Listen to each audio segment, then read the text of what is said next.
ये संसार को विचारकों ने भोलावन बन कहा है। ये भोलावन बन है। यहाँ बड़े बड़े बुद्धिमान भी भूल जाते हैं, अपने कर्तव्य को भूल जाते हैं, धर्म को भूल जाते हैं, कर्म को भूल जाते हैं, मुझे क्या करना चाहिए ये सब भूल जाते हैं। जो नहीं करना चाहिए वही करने में जिंदगी गुजार देते हैं। सुग्रीव राम को भूल चुका है। राजपाट पाकर, धन पाकर, सिंहासन पर विराजित होकर बुद्धि में पर्दा पड़ गया। सूरज के सामने बादल आ गए। राम इंतजार कर रहे हैं कि सुग्रीव आया नहीं। लक्ष्मण, क्या बात है। और जो परोपकार को भूल जाता है उसे शास्त्रों में कृतघ्न कहा गया। क्या कहा जाता है? कृतघ्न। और जो किसी के परोपकार को हमेशा याद रखता है उसे कृतज्ञ पुरुष कहा जाता है। कृतज्ञ व्यक्ति। जय जय हो, जय जय जय।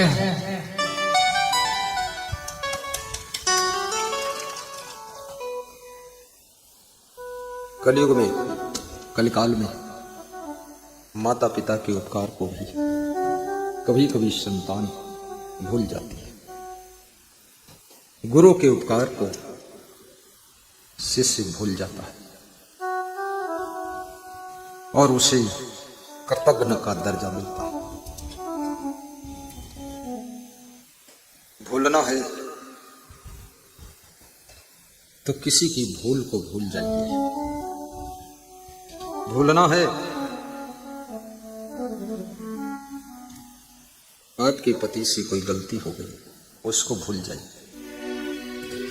कल नए अध्याय से जिंदगी जीना प्रारंभ कीजिए। आपकी पत्नी से कोई गलती हो गई, उसको भूल जाइए।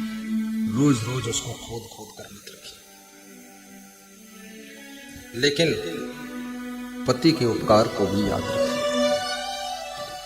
अपनी पत्नी के भी उपकार को याद रखो।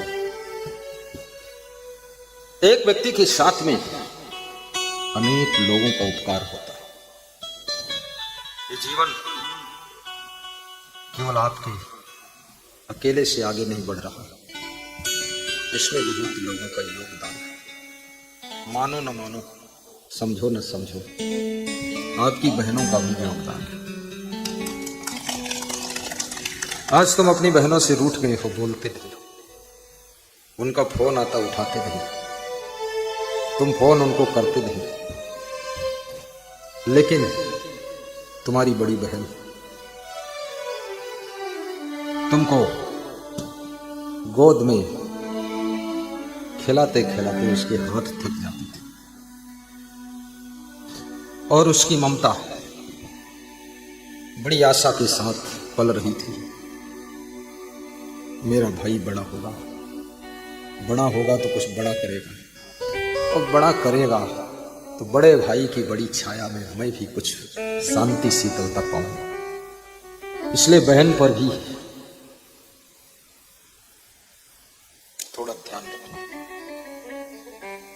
बेटी भी उसका उपकार है।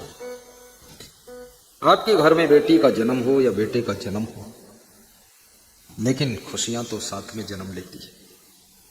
जिसके घर में कोई बेटा नहीं, बेटी नहीं, पोता नहीं, पोती नहीं, उसका घर सोना हो जाता है। कौन किलकारी लगाएगा, कौन खेलेगा, कौन गेंद फेंकेगा, कौन तुम्हारे बालों को नोचेगा, कौन गिरेगा, किसको उठाओगे। जिसके घर में बच्चे हैं, चहल पहल है। माताओं बहनों के लिए बच्चों का गिरना उठना, खेलना कूदना दिन भर में 20 बार हंसी का कारण बन जाता है। वो हंसती है, देखती है बच्चों को और टेंशन कम हो जाती है और मनोरंजन हो जाता है। तो बच्चा अजीब अजीब एक्टिविटी करता है, माँ देख देख कर खुश होती है और एक आशा के साथ बच्चा पल रहा है कि ये बड़ा होगा, अच्छी शिक्षा प्राप्त करेगा, योग्य बनेगा। और जो भी मैं नहीं कर पाई हूँ, पिता सोचता जो मैं नहीं कर सका वो ये मेरा बालक करेगा और उसी छाया में मैं भी सुख पाऊंगा। ये माता पिता की तमन्ना होती है। इसलिए बहन के उपकार को भी भूलना मत, भाई के उपकार को भी मत भूलो। जो भाई पढ़ ना सका, शिक्षा में 0, लेकिन वो कहता है मेरा छोटा भाई पढ़ रहा है, उसको पढ़ाइए। खुद को नहीं पढ़ाया उसने, खुद उसकी बुद्धि स्मरण शक्ति नहीं थी, वो पढ़ता था CET कैट, घर तक आकर भूल जाता था। कैट को वेट बोलता था चूहा, लेकिन वो अपने भाई को पढ़ाने में खुशी मना रहा है। इसलिए भाई का उपकार भी याद रखो। जीवन में सबसे बड़ा उपकार तुम्हारे गुरु का भी होता है।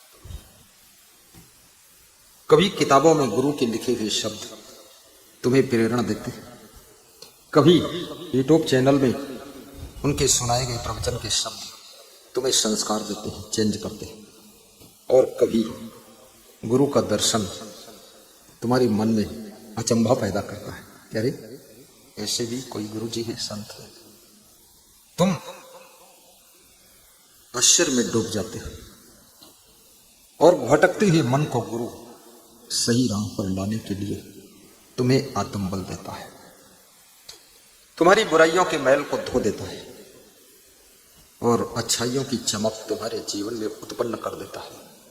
फिर तुम जिधर निकलते हो तो लोग कहना शुरू करते हैं, अरे हनुमान संथालिया जी आ रहे हैं, सुबोध शाह आ रही है, सुरेंद्र केसरवानी यही है क्या? अच्छा हीरालाल यही है क्या? बात है। तुम्हारा नाम, तुम्हारी कीर्ति, तुम्हारा यश। मेरे गांव का एक साधु किसी गांव में घूमते घूमते पैदल गया, मेरी जन्मभूमि का साधु था, तो किसी के द्वार पर हैंडपंप लगा था, वहां नल चलाकर इसे पानी पीने लगा। तो घर मालिक आया, उनके कपड़े देखा है, तो बोले तुम्हारे सफेद कपड़े हैं, क्या असंगदेव को जानते हो? बोले हाँ जानता। बोले उनको देखा है तुमने क्या? बोले हाँ देखा हूँ। कब देखा है? बोले 2 साल के थे तब भी देखा, साल भर के थे तब भी देखा, अब भी देखा। बोले तुम कहाँ रहते हो? बोले हमारा उनका जन्म गांव एक ही है। बोले तुम भी साधु? बोले हाँ। आओ बाबा बैठो, असंगदेव के बारे में बताओ, टीवी में प्रवचन सुना हो, जीवन चेंज हो गया है पूरा, बहुत बदलाव आया। बिठाया और उनको पानी पिलाया, दूध पिलाया, दक्षिणा दिया, सम्मान किया। तो वे मेरे पास आए, 1 साल बाद मिली, बोले कि आपके नाम से हमारा आदर हुआ। वहाँ कोई पानी देने वाला नहीं था, हैंडपंप में चलाकर पी रहा था। रात भर सोने को दिया, भोजन दिया, दक्षिणा भी दिया। तो हमने कहा कि संसार में, बोले मैं आपको उपकार के लिए धन्यवाद देने आया हूँ कि आपका यश इतना बढ़ा कि हमको भी उससे फायदा हुआ है। तो मैंने कहा आपको मैं सेवा करूँगा, मेरे जन्मभूमि के हो। उनको फिर सब सामान जितनी ज़रूरत होता सब दिला दिया। हमने कहा फिर आना।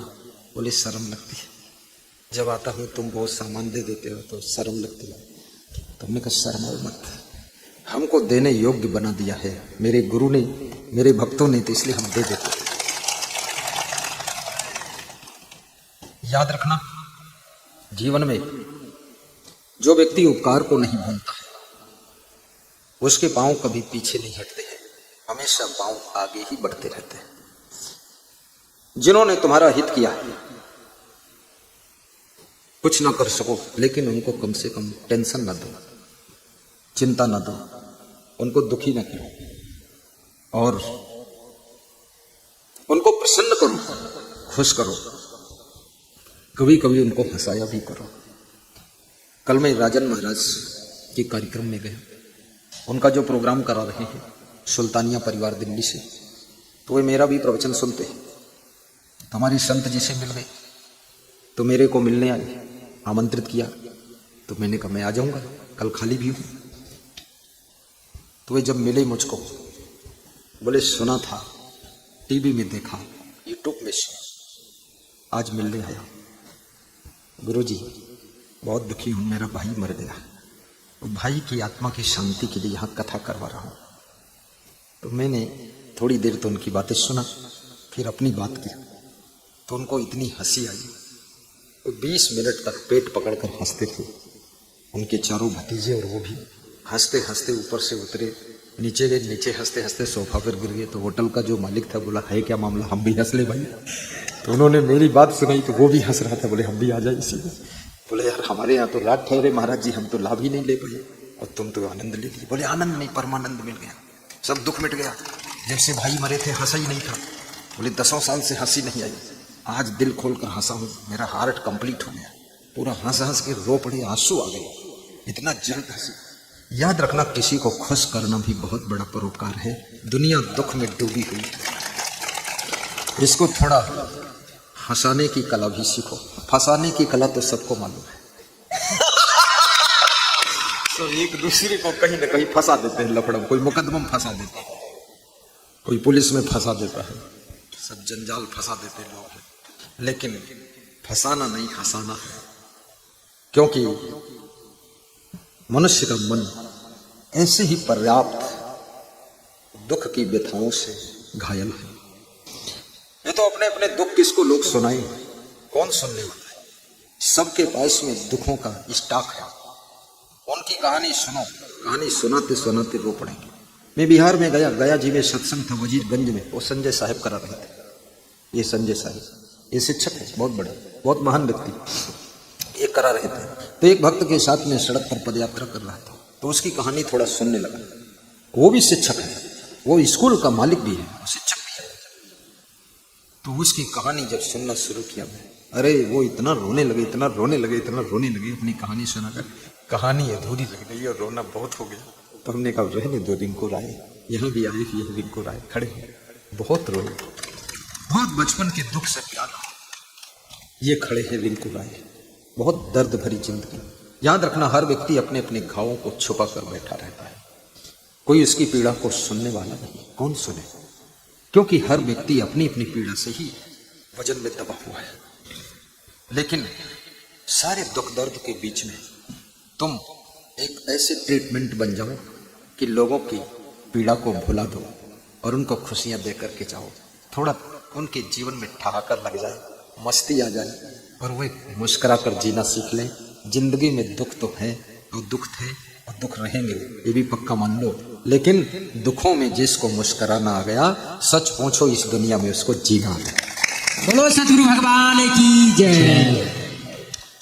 जब मनुष्य की मृत्यु हो जाती है, लाश पड़ी है, लाश को कोई दुख नहीं, क्योंकि आत्मा जा चुका है, जीव पंछी जा चुका है, मुर्दा पड़ा हुआ है। कफन में लपेटो, आग में जलाओ, मिट्टी में दबाओ, जल में प्रवाहित करो, गया जी में पिंडदान करो, हरिद्वार में अस्थि विसर्जन करो, प्रयागराज में अस्थियां विसर्जित करो, द्वारिका में आकर कुछ करो, करो या ना करो, लेकिन इस मुर्दे से तुमसे कुछ लेना देना नहीं है। लेकिन तुम करोगे तो तुम्हारा कर्तव्य तुम पूरा कर लोगे। और जो व्यक्ति अपने कर्तव्य को पूरा कर लेता है, वही व्यक्ति इस दुनिया में यश और कीर्ति की सुगंध छोड़कर जाता है। अपने परिजनों की, कुटुंबीजनों की अंत्येष्टि भी ठीक ठाक करना चाहिए, अंतिम संस्कार भी उनका अच्छे से करना चाहिए। कुछ लोग कहते हैं अरे इसका कोई जरूरत नहीं, इतना ज्यादा ज्ञानी मत बनो, ये सब जरूरत है। करिए, अंतिम संस्कार भी अच्छा करिए और साथ साथ में उनके नाम से भंडारा भी कीजिए। यदि हो सके तो उनके नाम से एक सत्संग समागम करा दीजिए। यदि संभव हो सके तो उनके नाम से 100-200 गरीबों को सर्दी महीने में कंबल बांट दीजिए। यदि संभव हो तो उनके नाम से कुंवारी कन्याओं को खीर पूड़ी खिला दीजिए। कुछ करिए अपने पितरों के लिए, कुछ करिए अपने पूर्वजों के लिए, कुछ करिए उनके लिए जिन्होंने त्याग और तप करके सब कुछ धन संपत्ति जमीन जगह को सुरक्षित तुम्हारे लिए रख करके, तुम्हें दे करके शरीर संसार छोड़कर चले गए। उनके लिए भी कुछ करिए। तुम कितनी गलतियां करो फिर भी तुम्हारे माता पिता की दर्द तुमसे दूर नहीं होती, उनके मन में होता है इसके लिए कुछ करके जाऊं। हर माता पिता को यही फिक्र है कि बेटे के लिए इतना कर दूं कि इसको अपनी जिंदगी में कुछ चिंता ना हो। तुम्हारी चिंता ना हो इसलिए माता पिता को चिंता है। बात को ध्यान देना, तुमको भविष्य में भी चिंता ना हो इस बात की भी उनको चिंता है। तुम सुखी रहो इस बात के लिए वो दुखी है। इसलिए उनके उपकार को कभी भूलना मत और आलस्य करना मत। कभी कहीं बैठो अपनी सासू का थोड़ा गुणगान भी करो। अधिकतर बहुएं अपनी सासू की बुराई करती रहती, निंदा करती रहती। सूरत जिले में एक बहू पड़ोसी स्त्रियों के साथ बैठती थी गुजरात में। तो सासू को ऐसा लगा कि मेरी बुराई करती है, संदेह हो गया, कुछ डाउट लगा, कुछ एहसास हुआ, फीलिंग हुई। तो उसने अपने बेटे से कहा कि मेरी बुराई पड़ोसी से करती रहती है, निंदा करती, खोट बतलाती है। पड़ोसी भी ऐसी मॉडल की होगी, उधर की इधर चुगली खा देती है। पति को गुस्सा आ गया तो अपनी पत्नी को थोड़ा मारा, 2-4 मुक्का कोटम कोटाई किया कि तू पड़ोसी के साथ क्यों बैठती है। तो फिर झगड़ा हो गया, झगड़ा में रगड़ा हो गया, रगड़ा में बगड़ा हो गया, सब मामला बिगड़ गया। फिर वापस घर आ गई। फिर मेरा प्रोग्राम था तो मैंने पूछा कहाँ है वो दामाद देवता, उसको भी जानता था मैं, कहा बुलवाऊं उसको। बुलवाया, मेरे नाम से आ गया, बहुत फल लाया। एक कमरे में सबको बिठाया, फिर सबको समझाया। 3 घंटा उसी दिन यही कार्यक्रम चला, सबको समझाया। तो उसमें भी कोई कोई भड़क जाता था, गर्म हो जाता था। तो मैंने कहा देखो गर्म पूरा हो चुकी हो, अब ठंडा होने का समय आ गया। अब गुरुजी समझाते हैं, इसमें सब लोग शांत रहो। कंप्रोमाइज करा दिया, अपने घर चली गई। फिर वहाँ बुलवाया, वहाँ सत्संग कराया। तो हमने पूछा ठीक हो? बोले अब तो ठीक है गुरुजी, पति जी भी ठीक है, हम भी ठीक है, सासू भी ठीक है। कब मैं पड़ोसी के पास बैठते ही नहीं, झंझट खट गए, क्योंकि ना रहे बांस ना बजे बांसुरी, संदेह का काम कर। जिनके साथ में बैठने से आपके परिवार के बीच में प्रेम में दरार आती है, उनके साथ कृपा करके मत बैठिए, क्योंकि आपका काम आपकी फैमिली से चलेगा, आपका काम आपकी पत्नी से, आपके पति से, आपके बेटों से, आपकी बहू से, आपके सास ससुर, आपके माता पिता से चलेगा, ना कि अड़ोसी पड़ोसी किसी से चलेगा। इसलिए पहले अपने दायरे को संभालिए, खुद को संभालिए, खुद की फैमिली संभालिए, उसी में आनंद लीजिए। उसके बाद बाहर की बात सोचिए, तभी सुख शांति पाओगे, अन्यथा डिस्टर्ब ही रहोगे जिंदगी भर। गुरु को दौलत कहा गया कि गुरु एक दौलत है। जैसे लोग यहाँ पर आते हैं, मुझे दान देते हैं, पैसा देते हैं। ये मैं पहला संत ऐसा हूँ कबीर पंथ का जिनकी व्यास गादी पर रुपयों की वर्षा होती है। दान वर्षा बोलता हूँ, दान डिब्बे से। अभी एक भक्त आए थे, 18,000 की राशि उनके डब्बा में निकली। खड़े हुए, 18,000 वाले कौन थे? वो भक्त हमारा है। नाम बताओ, आगे आओ। देखिए श्रद्धा, देखिए उनकी। श्री गजेंद्र साहू सीतामढ़ी से आए, और सीतामढ़ी से, बिहार से। लोग कहते हैं बिहार ऐसा है, वैसा है, कैसा है, जैसा है। मैं तो कहता हूँ बिहार ऐसा है वैसा सब हो जाए तो और अच्छा है। हाँ, अब बिहार के लोग सब समझदार है, ऐसा नहीं।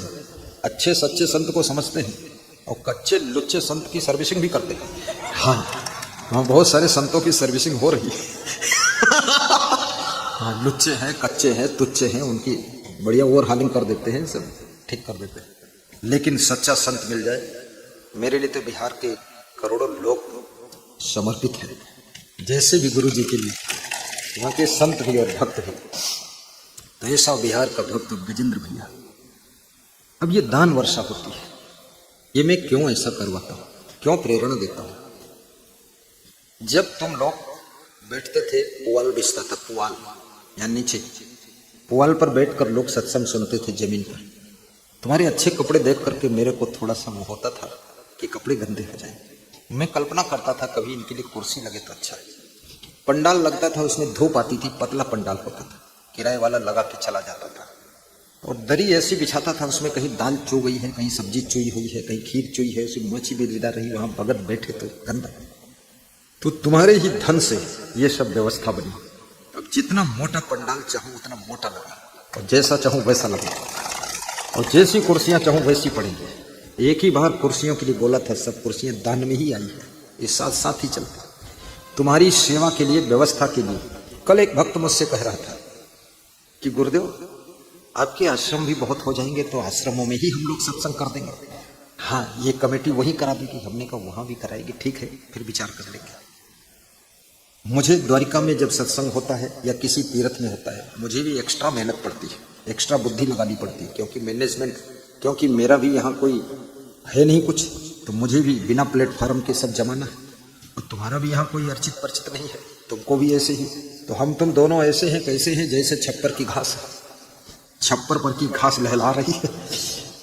लेकिन मुझे एक बहुत बड़ी खुशी होती है कि विशेष भक्तों का, खास खास भक्तों का, मुख्य मुख्य भक्तों का एक प्रकार का ये सम्मेलन होता है, मिलन होता है। क्योंकि इतने ये सब भक्त इकट्ठे होना एक साथ, अब यहाँ हर प्रदेश के लोग सुशोभित हो रहे हैं। जब मैं सुनता हूँ तमिलनाडु से कोई सोलाराम प्रजापति आए हैं, बड़ा दिल खुश होता था। चेन्नई से आए भगत जी, केरल के भी भगत आने वाले हैं, एर्नाकुलम के ठाकुर जी हैं, बहुत अच्छे व्यक्ति हैं। तो सबके मन में श्रद्धा। प्रयागराज कुंभ में कितना आनंद आया, बहुत अच्छा लगा। इसमें कितने ऐसे भक्त हैं जो प्रयाग कुंभ में पहुंचे थे? दोनों हाथ उठा के बताओ। देखो सब परम भक्त पहुंच गए थे लगभग। ताली बजा दो ऊपर।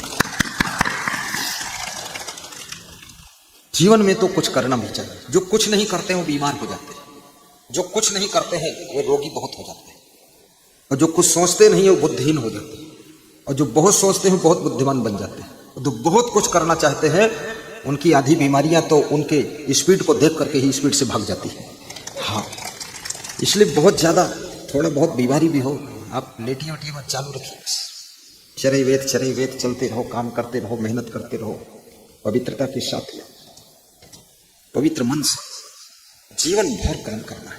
अभी 95 साल के एक व्यक्ति से भेंट हुई, तो उनको मैंने उनके घर पर देखा, आनंद जिले में, दाबोल में। फिर मैं भ्रमण करने जा रहा था, रास्ते में देखा, फिर मैंने मुड़ के देखा तो मेरे पीछे पीछे फिर आ रहे। तो मैंने कहा तुम जाओ। बोले मैं भी साथ में चलूंगा आपके, जितना पैदल चला। मैंने कहा बड़ा विकट व्यक्ति है। फिर सोमनाथ में देखा तो फिर वहां खड़े थे वो साथ में। फिर द्वारिका में देखा तो फिर खड़े थे। हमने कहा तुम, बोले तुमको कोई पकड़ता नहीं है? बोले हमको पकड़ने की जरूरत नहीं, हम सबको पकड़े रहते। हाँ। तो उनके पुत्र जी बैठे हुए थे उनके पास में। मैंने कहा पास बैठो। तो पुत्र ने उनको माला पहनाया। हमने कहा पिताजी को माला पहनाओ। तो अपने पुत्र को ऐसे कर रहे थे। तो हमने कहा पुत्र को नमस्कार करते हैं। अरे बोले ये भी बाप बन चुका है। और हंसते भी अच्छा थे। 95 साल का व्यक्ति खुश रहता था। तो मैंने उनके पुत्र से पूछा ये कम भोजन खाते क्या? बोले हमसे 3 गुना ज्यादा खाते। बोले सुबह खाते, दोपहर में खाते, शाम में खाते, और रात में कोई देता तो फिर खाते, और बीमार होते नहीं। पता नहीं इनके पेट में ज्वालामुखी भट्टी है क्या? बोले ऋषभ, बोले अमेरिका तक सब हुआ है, कभी सर्दी जुकाम नहीं होता है, कुछ नहीं। वो भक्त है जगदीश भाई पटेल, कैलिफोर्निया अमेरिका। उनके पिता है महान भक्त श्री पूजा भाई पटेल, 95 साल की उम्र में। बोले खेत में भी काम करने जाते हैं, वहां घास निकालते रहते। बोले कोई अहंकार नहीं है, जबकि मेरे अमेरिका में 6 होटल हैं गुरुदेव, 18 एकड़ जमीन अमेरिका में है, बहुत सारा सब कुछ है। लेकिन ये कहते हैं तुम हॉस्पिटल में देखना चाहते हो हमको कि घर में देखना चाहते हो? बोले घर में। तो बोले तो काम करने दो। इसलिए काम करते रहो हमेशा। जब तक सांस है तब तक आस है, तब तक विकास है। जीवन भर कुछ काम करो, कुछ काम करो, जग में रहकर कुछ नाम करो, जग में रहकर कुछ नाम करो। जय हो, जय हो, जय हो, जय हो, जय हो, जय हो, जय हो, जय हो, जय हो, जय हो, जय हो, जय। श्री देशराज सिंह मथुरा बहुत मिलिट्री के अफसर थे, मिलिट्री। इनकी पत्नी का नाम पिस्ता बाई था, और ये काजू बादाम हमेशा लाते हैं हमारे लिए। तो मैं पूछता हूँ पिस्ता भी है? बोले 2 पिस्ता है, पत्नी भी है। 2 बार घर पधरौनी किया। प्रोग्राम की भी इच्छा है मथुरा में करूँगा। मथुरा के लिए सब, मथुरा भी तीर्थ है। जब ये प्रोग्राम करेंगे तीर्थ समिति वाला प्रोग्राम भी उसी में ज्वाइंट कर देगा, बड़ा रूप हो जाएगा। जब हरि प्रसाद मीणा पुष्कर में प्रोग्राम करेंगे ये भी उसी में ज्वाइंट कर देंगे ताकि कम खर्चा आएगा। शिवधार जी जब बनारस में प्रोग्राम करोगे खड़े हो तो यही उसी में जोड़ दूंगा प्रोग्राम, ठीक। मेन दूल्हा तुम बन जाना, बाकी हम लोग बाराती रहेंगे। अच्छा रहता है। कहीं एक भी भक्त अगर अपना मिल गया ना, प्लेटफार्म मिल जाता है। तो मैं राम और सुग्रीव और लक्ष्मण की कथा को सुना रहा था। मैं कभी इरादा करके आता नहीं हूं कि आज क्या सुनाना है, कोई प्रसंग चुनकर लाता ही नहीं। जब माइक में मंत्र बोलता हूं, मंत्र बोलने के बाद आंख खुलती है, जो भी आत्मा से प्रेरणा होती है, क्षमा देव भगवान जो इशारा देते हैं वही सुनाना शुरू कर देता हूं।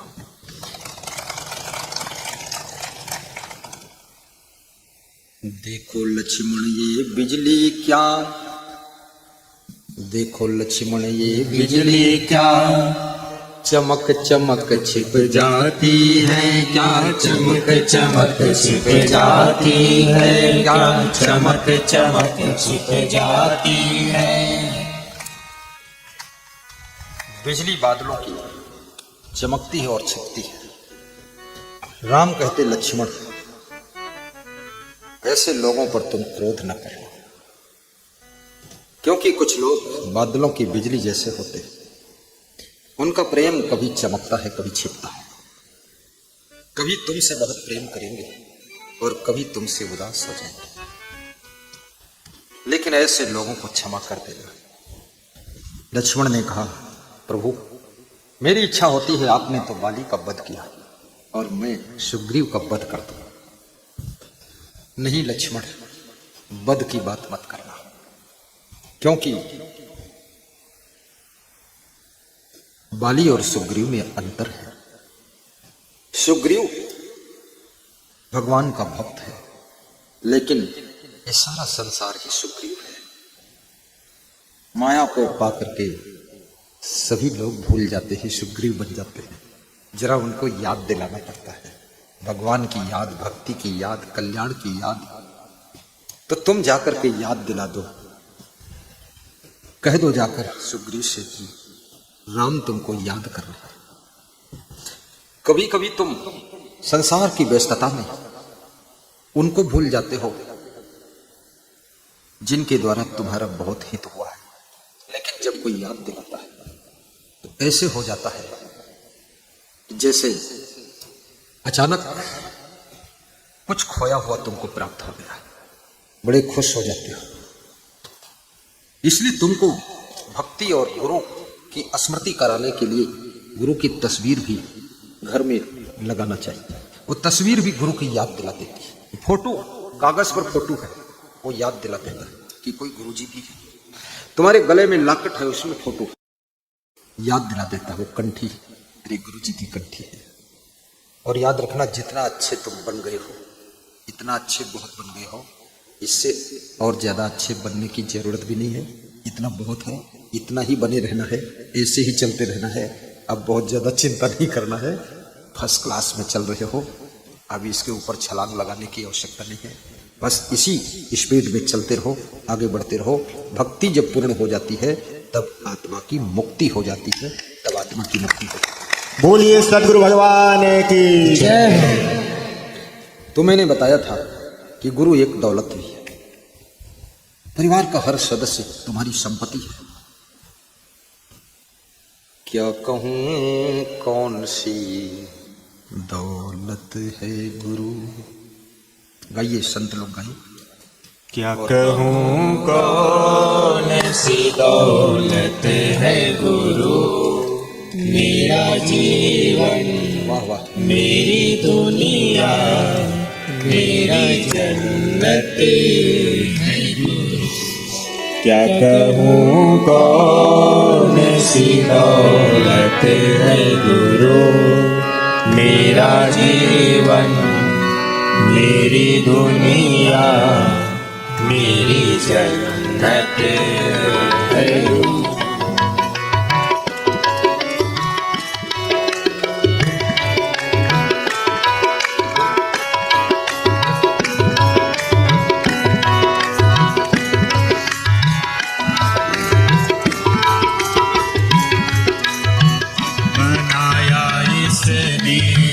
जीवन सारा बनाया इसने, जीवन सारा, रोम रोम में इनका ही साया, रोम रोम में इनका ही साया, साया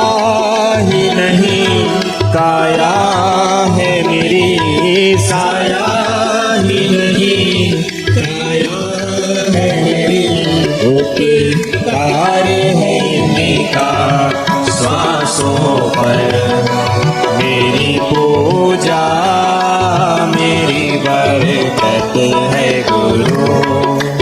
मेरा जीवन मेरी दुनिया मेरी जन्नत है गुरु। क्या कहूँ कौन सी दौलत है गुरु। मेरा जीवन मेरी दुनिया मेरी जन्नत है गुरु। गुरु जैसा ना आसरा गुरु जैसा ना मीत, गुरु कृपा से पाइए इस चंचल मन पर जीत, इस चंचल मन पर जीत। गुरु की बहुत बड़ी महिमा है। हमें सबको एक प्यार से सींचा, हमें सबको एक प्यार से सींचा। कोई न ऊंचा कोई न नीचा, कोई न ऊंचा कोई न नीचा। छाया है भली महिमा है भली, छाया है भली महिमा है भली। करे प्रेम समासत परवाना, जन्मों जन्मों की बात है गुरु। मेरा जीवन मेरी दुनिया मेरी जन्नत है गुरु। क्या कहूँ कौन सी दौलत है गुरु। मेरा जीवन मेरी दुनिया मेरी जन्नत है गुरु। बोलिए सद्गुरु भगवान की जय।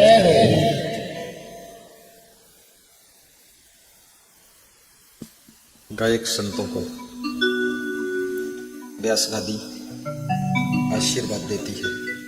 प्रेमपाल दास, लेखपाल दास, कल्पेश दास, सर्वेश दास। बहुत प्रेम से गाया है, भाव से, करुणा से। और सेवा भी बहुत किया। जब से यहाँ आए हैं व्यवस्था में ही लगे हैं।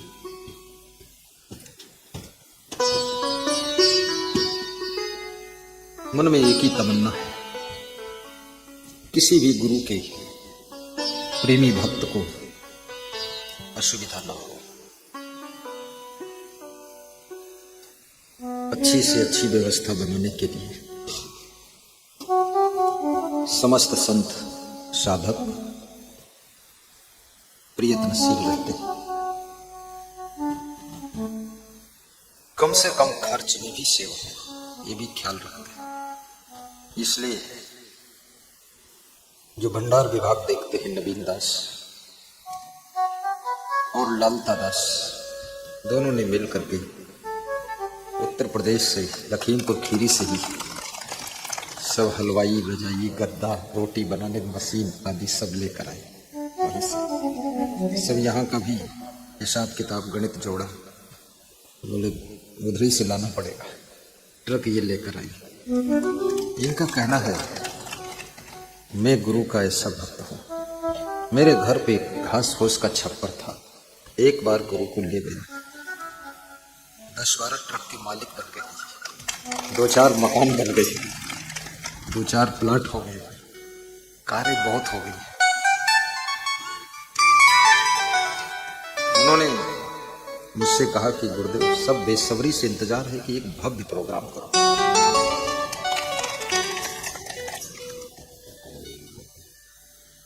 और साउंड सिस्टम वाले संत सीलकर दास, धर्मेश दास, वो भी बहुत रात भर इसमें जुटे रहे कि ऐसी सेटिंग हो जाए, आवाज मीठी मीठी निकले गुरु जी की। और रक्षपाल दास, यथा नाम तथा गुण, रात में जाग कर टार्च लेकर रक्षा करते। हमारे साथ में सभी संत माला तो नहीं फेरते हैं, लेकिन जितना सेवा का माला फेरते हैं उसी से तीनों लोक के भगवान सब खुश हो जाते हैं। जय जय हो जय हो जय जय हो। आप सब भक्तों को देख करके सब हम लोगों की थकान उतर गई। कल सुबह लग रहा था हम थके हैं, लगता था बुखार आ गया क्या, लेकिन आज जब देखा आप लोगों को, बुखार उखार न जाने किधर चला गया।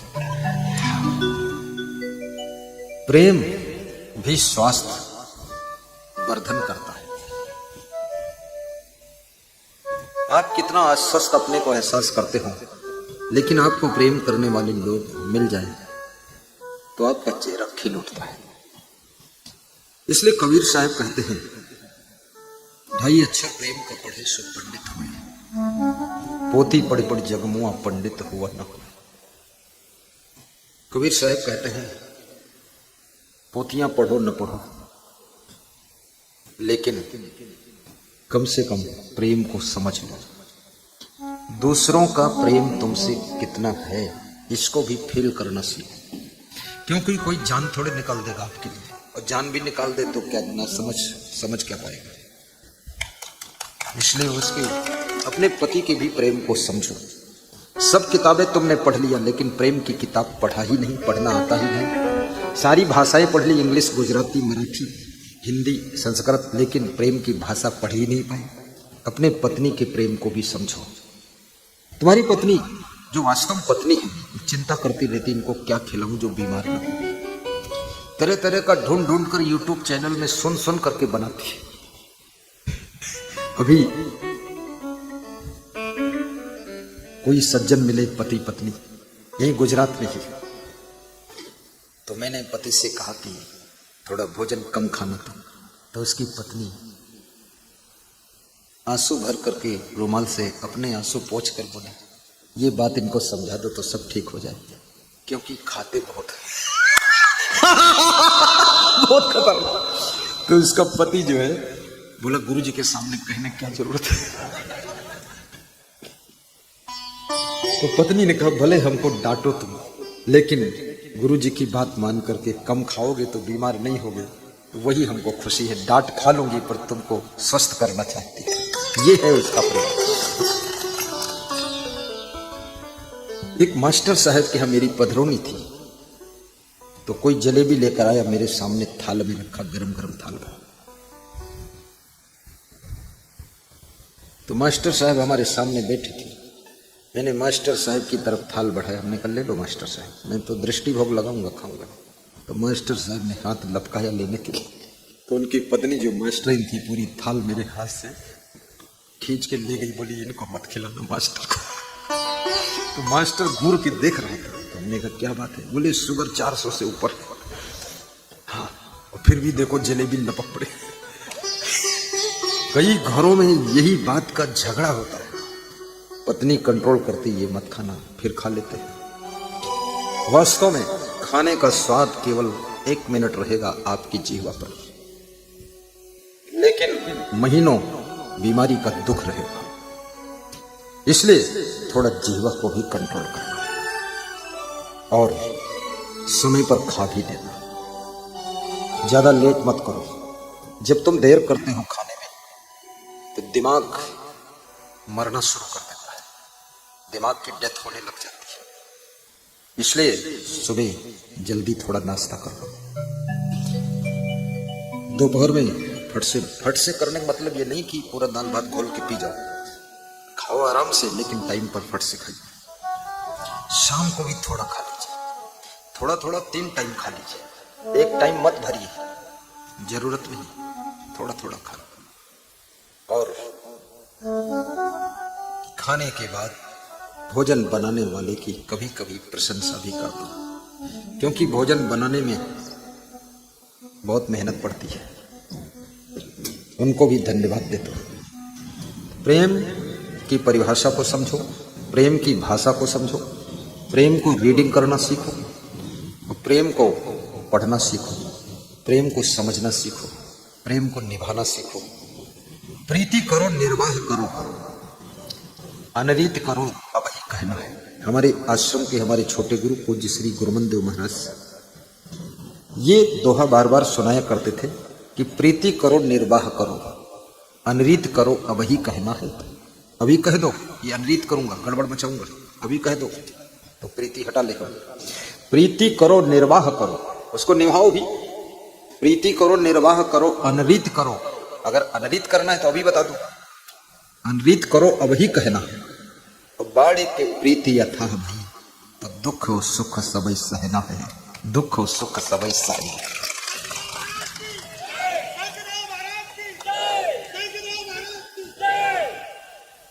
श्री अर्जुन सिंह रघुवंशी हैं, भोपाल मध्य प्रदेश के आप इंस्पेक्टर दरोगा जी थे और अब रिटायरमेंट होकर हमारे साथ साधक बन गए थे। बहुत श्रद्धा है, जब उनको दिल को बात छू जाती तो पूरी ताकत से जय बोलते, एकदम बब्बर शेर की तरह उछल पड़ते। श्रद्धा बहुत है वास्तव में। आज ये प्रेम का ही सिस्टम है जो बड़ी दूर दूर से लोग आए। कोई बॉम्बे से, शरीर उतना स्वस्थ नहीं था कि जाऊं, लेकिन गुरु के प्रेम ने आरबी सिंगासा देवी हवाई जहाज से पकड़ा, इधर टैक्सी पकड़ना, फिर बस से उतरना। पाट गांव से 50 भक्त आए, नर्मदा जिला, यहाँ से होगा 300-400 500 किलोमीटर, 600।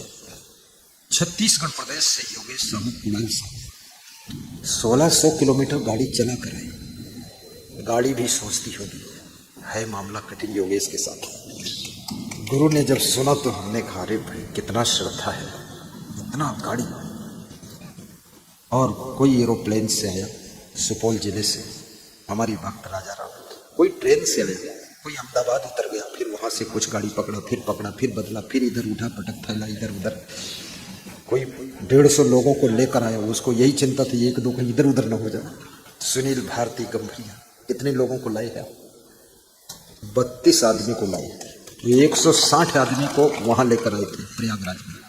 160 मेरे से बता रहे थे हम 32 लोगों को लाए हैं, सब लोग मिल करके दान वान देंगे गुरुजी, तो 70-72 हजार दान देंगे।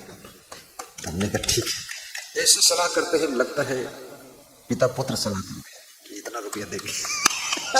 हमने कहा ठीक है। ये वो भक्त है, कितना घर से ज्यादा सुख कहीं नहीं, जितनी सुविधा घर में। राजा भी जब परदेश में जाता है तो उसको परदेश में कष्ट होता है, राजा को। आप लोग सब अपने अपने घर के राजा हैं, ये माताएं बहनें सब अपने अपने घर की रानी हैं। कितनों का नाम ही रानी है और महारानी है। जब इच्छा होती चाय पीती है, जब इच्छा होती कॉफ़ी पीती है, जब इच्छा होती सोफा पर सोती रहती है, जब इच्छा होती बेड पर सोती है, इच्छा होती रात में भी अपना बैठी है बात कर रही। लेकिन सारे सुख सुविधा को छोड़कर गुरु के दर्शन के लिए, गुरु के आशीर्वाद के लिए यहाँ पर पधारी है। बहुत मेहनत किया, ये मेहनत कम नहीं है। और कभी डरना भी मत, घबराना मत। अरे भैया आपकी तो द्वारिका है, पता नहीं अगली बार कहीं विदेश न रख दें। नहीं, विदेशी रखूंगा। अगर नेपाल की स्थिति ठीक रही तो पशुपति नाथ ही रखूंगा।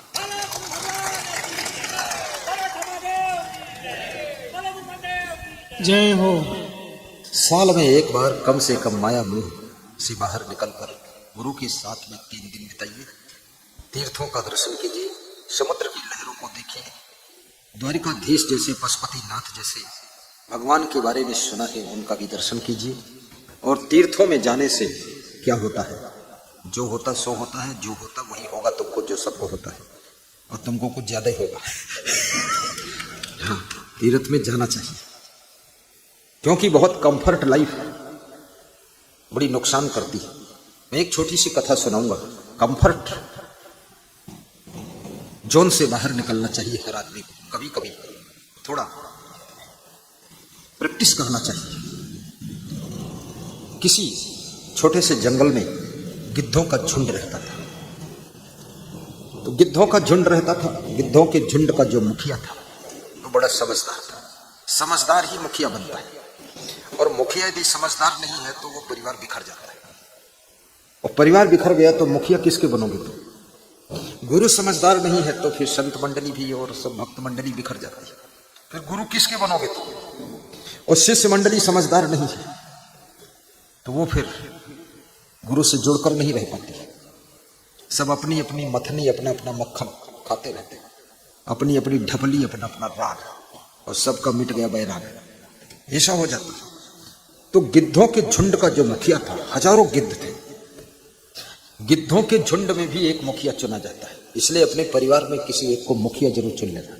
कोई जरूरी नहीं मुखिया बहुत बुद्धिमान ही हो, थोड़ा कम बुद्धिमान हो, फिर भी एक को मुख्य मानो, उसकी बात अंतिम बात है। ऐसी बात होनी चाहिए कि अगर दो तुम लड़ रहे हो और वो कह दे दोनों चुप रहो, तो चुप हो जाओ, बात का समाधान हो गया। ऐसा एक मुखिया तुम्हारे घर में होना चाहिए जिसकी बात से सबके सब चुप हो जाना चाहिए। ऐसा मुखिया चुनो। तो मुखिया था, उसके सब गिद्ध परिवार ने निवेदन किया कि हमारी इच्छा है कि जंगल में रहते रहते बहुत ऊब गए हम। देखिए, जहां तुम रहते हो वहां से तुम ऊब जाते हो। जिनके घरों में 5 स्टार होटल की सुविधा है वो वहां भी उब गए, जो झोपड़ी में है वहां उब गए, जो नेपाल में वहां उब गए, दिल्ली वाले दिल्ली में उब गए, बाहर निकलना चाहते हैं। उबने की तुम्हारी आदत है, तुम स्वर्ग में जाओ तो वहां उब जाओगे, तो भगवान से कहोगे थोड़ा नरक में भी रख दो, उब गया। उबने की जिनकी आदत हो गई वो पत्नी से भी उब चुके, पति से भी उब चुकी है कितनी पत्नियां, और मन ही मन कहती है अरे इस निखट्टुक चक्कर में पता नहीं कहां से फंस गए। कितने पति उब गए पत्नी से, तो कहते या चुड़ैल पिंड पर गए, इसको चुड़ैल कहने लगे। उबने से समाधान नहीं होगा, याद रखना। उबना डूबना बंद करिए, समझदारी से काम करिए। तुम्हारे भाग्य में यही पत्नी थी, यही गुरु था, यही तुम्हारे भाग्य में पति था, यही बेटा था, इनके साथ में अपने को सेटल करना सीखिए। उबी डूबिए मत, थोड़ा गम खा लीजिए, थोड़ा धन्यवाद दीजिए और आगे जिंदगी मुस्कुरा करके। जय हो, जय हो, जय हो, जय हो, जय हो, जय हो, जय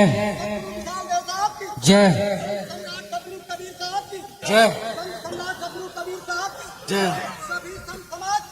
जय जय जय जय जय जय जय जय जय साहिब